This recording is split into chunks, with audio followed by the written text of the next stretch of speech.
Welcome back to the Penn State Football Podcast. I'm Seth Engle, joined today by a Penn State linebacker great. We have Jason Cabinda here today.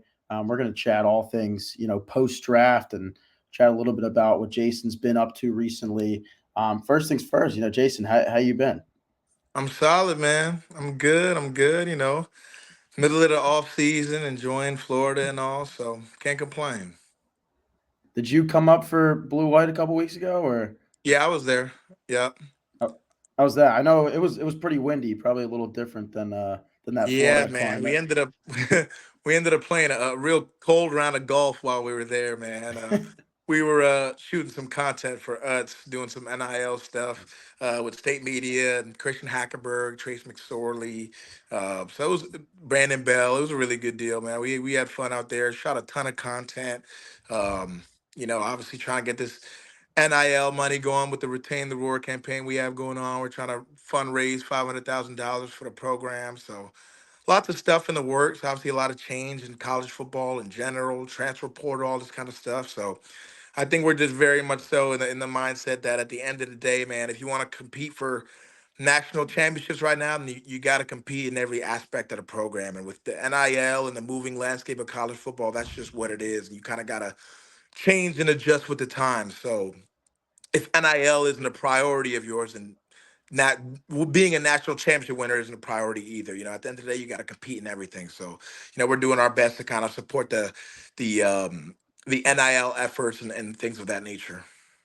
Absolutely. How did that get started? Because I've noticed, Hack and Trace and Brandon Bell and you guys have been, I think, pretty much everywhere on Twitter. State Yeah. media, and then coming back doing some, different fundraising events. Like, who reached out to who, and like how did that kind of group get put together? And how's that been working with some of your old pals? Yeah, like I said, I had done a few one-off things with them, mostly with AB, a little bit with Hackenberg as well. But I know we're very much so interested in putting out a lot of player-led content.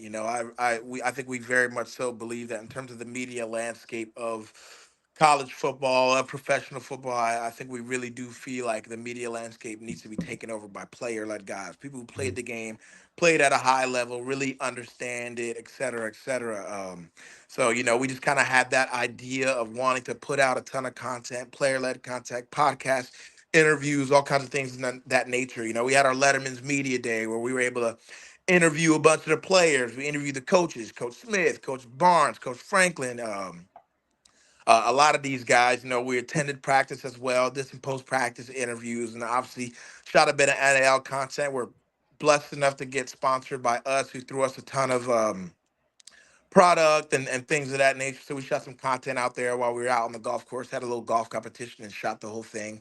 It was a pretty cool deal. But they do a really, really good job with the media, Mercury and those guys and state media. So I'm just looking forward to that continued partnership. It was really Hackenberg who kind of got me on board with that, kind of showed me the vision, what he sees, what he wants it to be and stuff. And I was very on board with it. I was basically like, hey man, anything you need from me, you want to hit me up to do whatever, man, I'll be available for you. And it's kind of been that kind of deal. Absolutely. You talk about kind of interviewing some of these coaches, some of whom like pretty well, like obviously Deion Barnes Yeah. and Franklin, on a pretty personal level. But some of these players too, I think it's interesting where you're able to build these bonds now with another generation of Penn State players. Um, some of these guys now headed to the NFL as well. Yep. So I think that's a good segue into this next topic where there's eight new Penn State players who were drafted last week. I was hoping we could break them down. So, I guess first things first, Olu Fashanu, this is a guy, when you were at Penn State, people didn't talk about Penn State's offensive line the way that they do right now. Um, Right. how did you see Olu kind of change the game? And, from the conversations you've had with like Phil Troutwine or Coach Franklin, what do you think is the vibe right now of Penn State's offensive line moving forward? Moving forward and these current guys now. Yeah, and how do you think Olu kind of shaped that? Oh, I mean, Olu to me, when you look at the draft, I mean, he's a guy that's just a surefire pick. I mean, he has the measurables, all the things of that nature. He is cerebral, smart guy. I mean, I really love his approach when it comes to his preparation, his film studying. And then you look at the size, you look at his punch, you look at the power. I think he has all the tools and all the makings to be a great tackle. In the NFL. So I'm actually really excited to see how he does. I think he's a surefire pick, and will definitely be a guy who will come in and start and make a good impact. I mean, they did a really good job of developing him and just keeping a good head on his shoulders, man. I mean, that's a guy that never got satisfied, never got complacent. Always was stuck in the mindset of I can get better. There's things that I can improve on, and that's the kind of mindset that you want out of your players, and he has it for sure. Right. Yeah, it was kind of interesting because leading to the draft, we saw the stock start to fall a little bit. Where at one point you're thinking, okay, this is a surefire top 10 pick, as I thought, all through the regular season. And then we started to see some mock drafts where he's like, in the top 50, like not dropping out of the top 15. And, it's good to see him kind of stay put, right outside the top 10. I know Jets had to, trade down to get him. But I think he's going to be great moving forward. A thing or two about rushing the passer. Chop Robinson's a guy who does too. This is a transfer, so a bit of a unique situation where he had another year at Maryland and comes in right away and makes an impact. What did you kind of see from him over the past 2 years, and how do you think he fits in Miami? Yeah, I can't lie to you. When he first got there, I really didn't know anything about him. Did not know how much of an impact he was going to make on our defense. And man, did he show up, in big games, game after game. Really good player, really dynamic, really explosive. Had a plethora of rush moves. And I just think the explosion and the speed that you saw really at the combine. I mean, what did he run? Was it, he ran 4.49, I think, or was, Yeah, it was a four yeah, I mean, four. he Yeah, for ran sure. he ran a high 4.4. So I mean, for a guy of that size at that position, running at that type of speed, obviously there's a lot of upside there. And I think we saw him grow as well. I mean, obviously he had always had that pass rush ability, but I think even in the run game being more disruptive, you saw more TFLs last year and things of that nature, and really causing disruption in the run game and really being able to set the edge better. And I think when he gets into the league, he's gonna have to continue to work at that because the tackles are even bigger, they're even stronger, et cetera. But I think with his measurables, he already has a natural leverage in terms of being low and being able to kind of stand these guys up at the line of scrimmage. So I'm excited for him. I think Miami is a good place for him. Obviously, they were in need of a pass rusher. I believe they lost Van Ginkel last year to free agency, I want to say. So Mhm. um, definitely a void that they had on their team and a void that I do believe he can fill.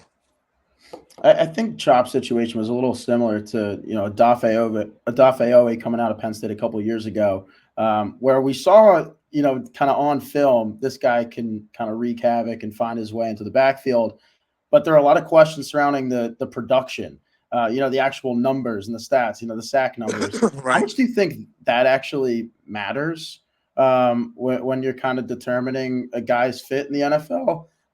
It seemed like Miami didn't really care, but just from your perspective. Yeah, I mean, I do think a guy's total body of work when it comes to his college career is important, but I am also aware that there are a lot of variables in college that determine that, whether it's scheme, whether it's player development, whether it's coaching, whether it's weight room. So, these are all when you're in college, you're still developing, even as a man, your strength, you're still reaching your peaks and what you can do and stuff of that nature. So, um, in terms of production and the numbers and things of that nature. I mean, we saw Dafe, even when Dafe went to the league, his numbers really weren't, he didn't have any crazy numbers in college, but and then he Mhm. comes out in the combine and just absolutely rips the combine to shreds.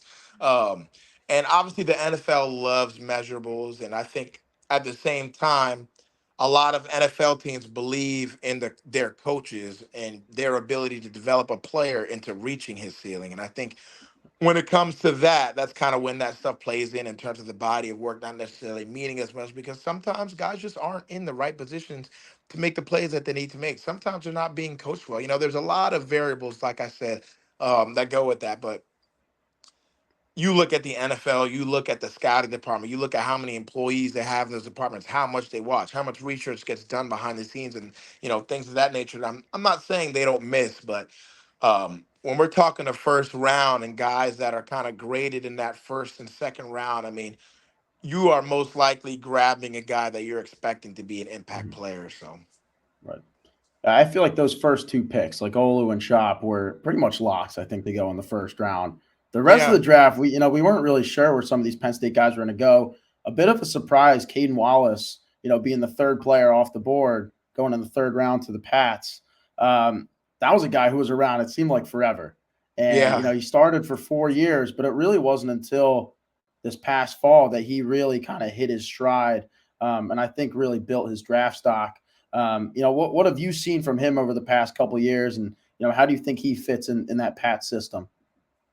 Yeah, I mean that's another guy that I just feel like has always been like a head down, ready to work, right attitude, all those kinds of things. Developed well at Penn State, became a very good piece of that offensive line. And like you said, I mean, when I was there, our offensive line was never what we were talking about. I think we were harping on it all year last year. I had a Wednesday pregame show that I did with Brian Tripp, the Go PSU sports reporter, and each week we kept talking about the offensive line. Caden kept coming up, Olu kept coming up, and I think that's a testament to how far Penn State has come in their offensive line. And then, he's going to a place like New England, which is like the perfect place to really harp on fundamentals and doing your job. I know Bill Belichick isn't there anymore, but at the end of the day, we're at a point where that's very much so a part of the Patriots' identity, that do your job mentality, that do the right thing all the time. So I think when you have that type of environment that keeps you very straightforward and level-headed, I think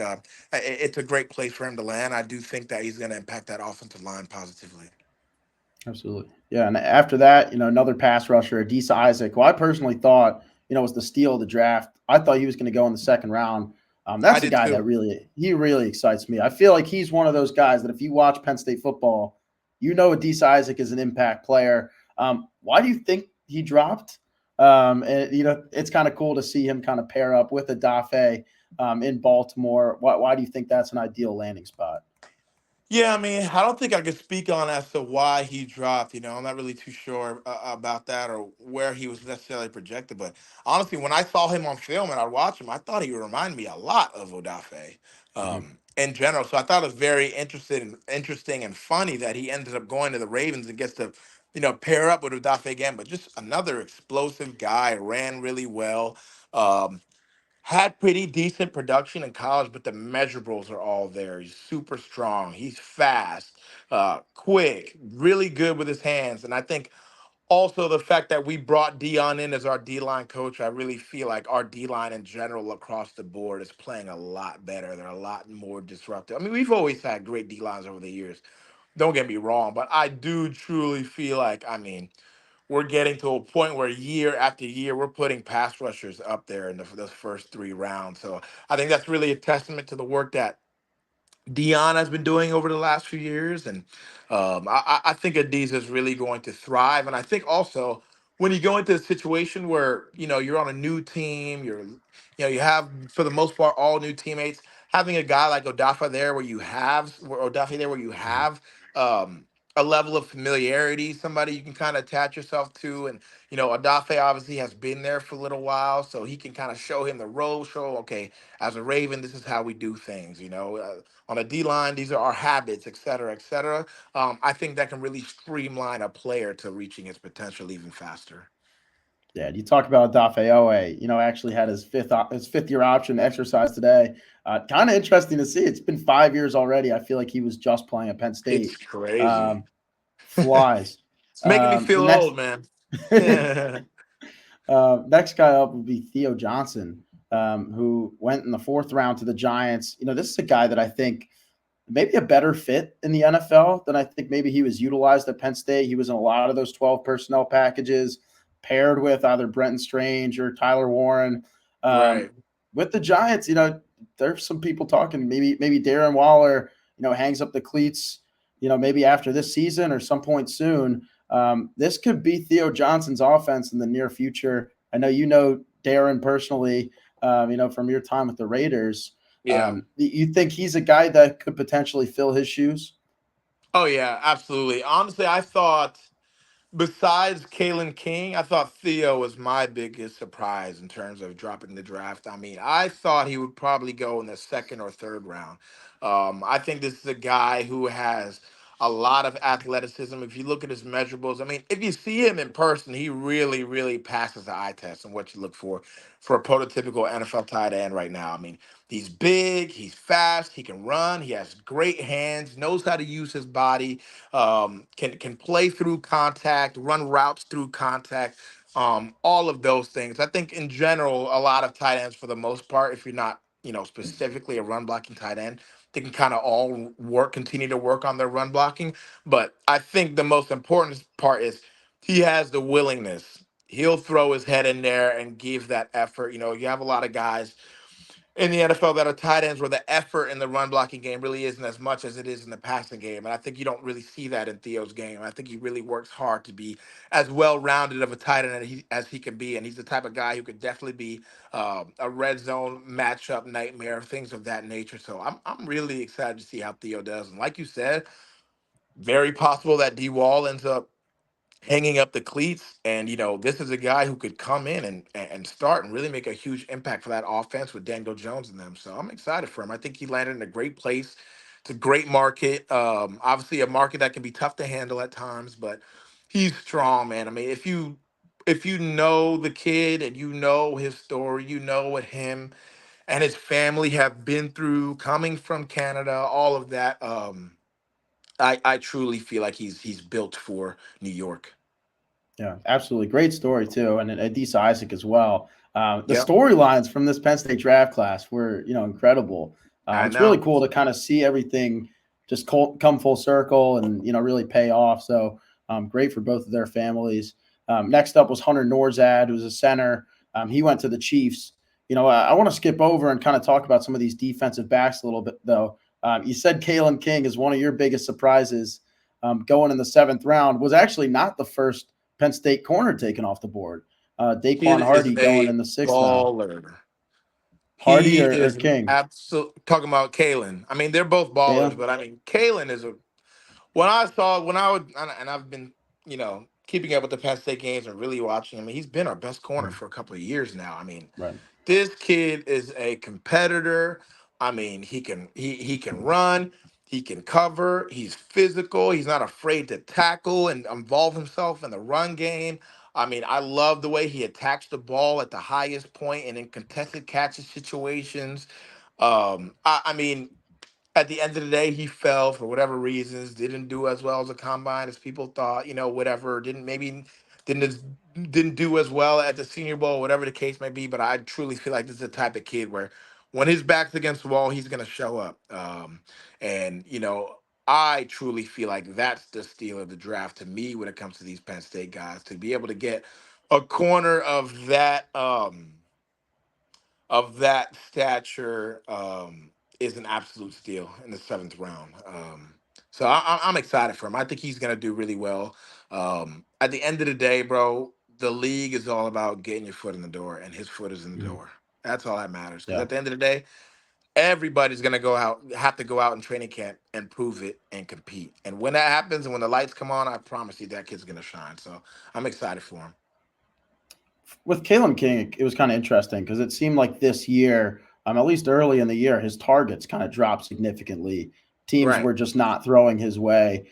Do you think that kind of hurts a player when it's like it takes until he goes to Ohio State and he's playing Marvis and Harrison Jr. to get his feet kind of wet? Do you think that can kind of hurt a player? Yeah, I think to a degree, and I mean Marvin Harrison is a generational talent, and what he did in that Penn State game, he did to almost every team and every Yeah. single corner he played against. So, um, I don't necessarily put that game. I don't consider it too much. I weigh it with a grain of salt at the end of the day because Marvin Harrison is a great player and he's going to be an instant impact player for the Cardinals, when he gets there. So, but I mean, besides that game, like I said, I mean, the dude is sticky. He's a sticky corner. I mean, even a lot of the catches that Marvin Harrison had, I mean, he was right there contesting the catch on damn near every single one. So I'm not even worried about that game. I hope not too many guys took that game as too much into account. So, talk about another linebacker here too. Curtis Jacobs was a guy I thought he could be a second or third round pick. Like last year, it didn't seem like the scouts or other executives really felt the same way. I don't know why. That guy was just quality. His whole Penn State career.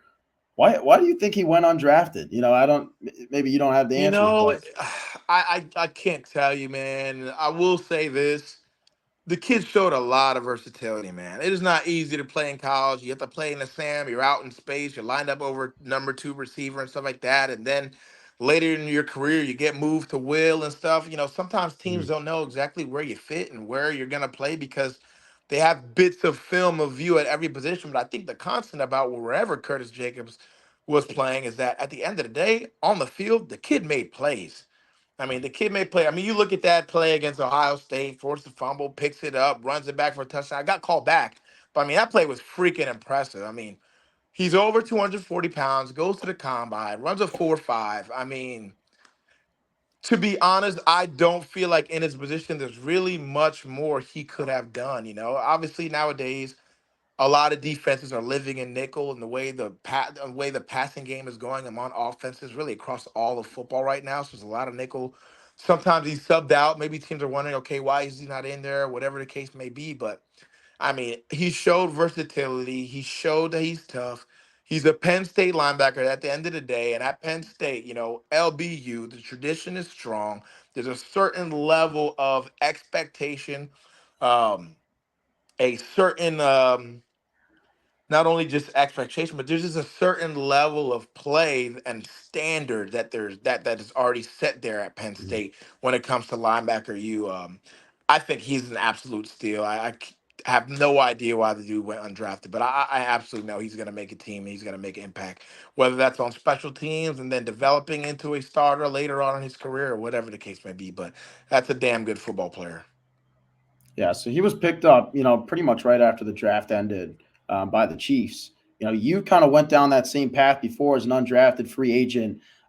What's it like when you first get in the building and you're not even one of the first seven picks that a team kind of drafts, and you're just there to prove yourself? What's that experience like? It's definitely tough, man. I won't lie to you, it's tough. I struggle with it, especially in the beginning. And really just with confidence, you belong there. Um, Other people didn't believe in you, or at least didn't believe in you enough to draft you. You come in undrafted, you're the bottom of the barrel. You get the very bottom of the reps. You might have starters to get 5, 6, 7 reps during a period, and you only get one or two. But at the end of the day, you got to make the most of them, and when you get them, you got to capitalize on your opportunities. And that's just kind of what the league is. It's you don't there aren't necessarily fair opportunities out there, and that's just the league. That's how it goes. There's money invested in certain guys, and there's less money invested in others. But at the end of the day, I think that continues to fuel your chip, and I know it fueled mine, the chip that I had on my shoulder, and then I know a guy for me that really helped me out in terms of my confidence and making me feel like I belong was Marshawn Lynch. I remember we had gone home, not gone home. We had gone back to the locker room after a practice, and I had a really good practice. I made a lot of plays. I remember Marshawn because we were locker mates. I remember Marshawn looking at me and being like, I can't say exactly what he said. He said, "Hey, little something," and he said, "Look, he said, I want you to know, man, you belong." He was like, "You keep doing that shit that you're doing out there, man, and you gonna be all right." And hearing that from a guy like Marshawn Lynch, somebody that I, grew up watching and somebody I somewhat idolized, in the football world, that meant a lot to me. And it went a long way for me and for my confidence and my belief in self, which at certain points in times can struggle when you're not getting any reps. And it feels like, damn, like, how am I supposed to make this team when I'm barely even playing? I'm barely even getting an opportunity to get out there and show what I can do. But man, you got to just trust God. You got to pray, and then you got to capitalize on your opportunities when you get them. And I know Curtis is gonna go do that, Yeah, that's a great story. It kind of man. feeds into, I guess, the other piece of your career is like when someone asks you to completely shift your position, you've been playing linebacker your whole life. Yep. Someone says, "Okay, we want you to play fullback now." What's your mentality when you kind of have to do a full 360, and how were you able to do that?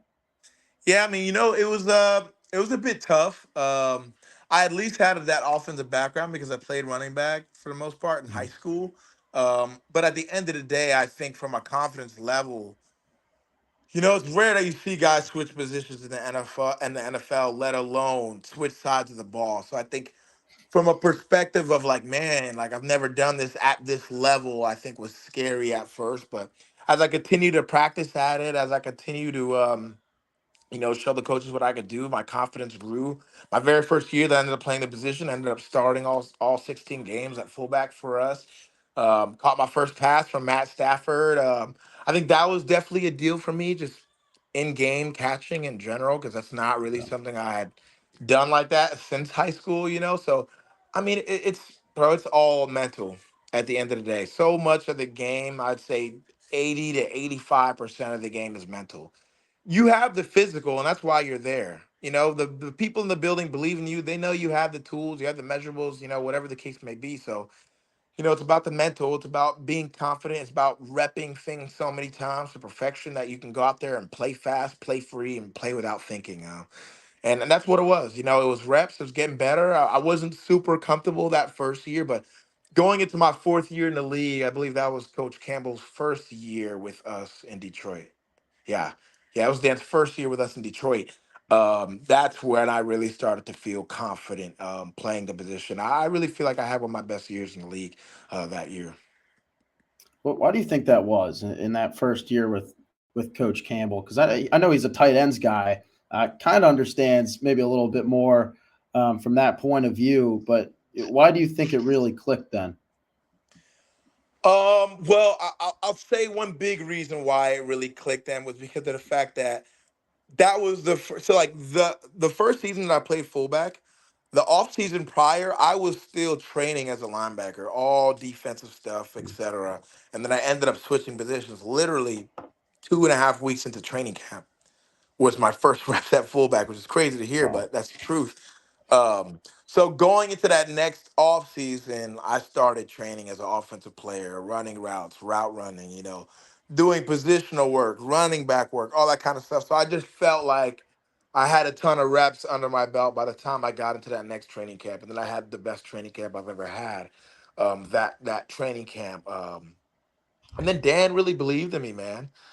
He believed in me. I mean, I've always been a super effort guy, and that's what Dan loves, man. I mean, he loves a guy where at the end of the day, he knows what he's gonna get out of you every single time. And I've always been that kind of guy, and I felt like Dan really appreciated that. Saw my potential. He put me in different positions. I started playing tight end as well because he saw because I'd done a lot of route running that off season. I felt like I started getting better with the route running and things of that nature. So he started putting me in different positions, and I've just always been a football player, man. I've always been versatile and stuff. And Dan just gave me the confidence to run with whatever role he was giving me, even if it felt like something I never done before. I just feel like having the belief of a coach and a guy who had played in the league 10 years just really helped me a lot. I feel like I've heard that kind of sentiment from a lot of different Lions players who've been coached by Dan Campbell. It seems like everything really just culminated, this past fall.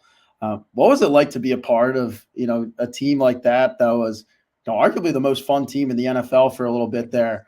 And could you compare that fun nature at all to that 2016 Penn State run? It felt just like it, man. Honestly, it's crazy that you say that because I during the middle of the season or as it was going down, or really after we won that first playoff game, that's really what it felt like. Like when we brought Penn State back to its glory days and where we belong in the conversation. It felt like that's what we did for Detroit, man. I mean, if you went to that first playoff game, the energy was just out of this world. I mean, you had people in there who had literally been waiting their whole entire lives to see that. And then we got to do it at home, and we got to do it at home twice in a row. I mean, we could not have asked, for a better situation, for better fans, the way the fans showed up for us. I mean, during that first playoff game, I don't even think I could hear myself think. And the only other time that's happened is probably in Beaver Stadium. So that just shows you, just how freaking energized people were there. You had people there screaming their heads off. I mean, it was special, and I think it came down to us. We always made it about us and our building and the people around us. It was never about outside noise or the other team, what somebody else would do. It was always about us sticking to our plan, our work ethic, how we attacked every week, and how we attacked practice. And I just think we had a super selfless group, and just a very hardworking group, and a whole bunch of men that were just on a mission.